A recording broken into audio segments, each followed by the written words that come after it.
با مقصد اجرای قرار حکومت جمهوری تاجیکستان درباره برنامه ملی عاید مقاومت با اپیدمی ویروس نوروسوی مسئولیت آدم برای سالهای 2017-2020 در مؤسسه کمک اولیه تیبی سانیتری در ناحیه واسع و آخری سودمند دایر گردید.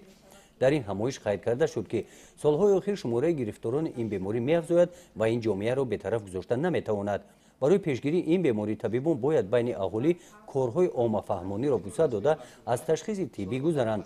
تنها در یک جایگی و پیش بردن طرز حیات سالم ما می‌توانیم پیش راه این بیماری را گیریم. پیش راه این بیماری را فقط با طرز تشویق تقریبات کردن در بین اهالی گرفتن پیش ممکن است.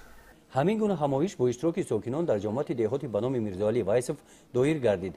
در این ملاقات با ساکنان قید کرده شد که حکومت مملکت به سه سمت اساسی دسترسی به تحصیلات، تندرستی و درآمدزایی و سطح شایسته زندگی توجه مخصوص ظاهر می‌نماید.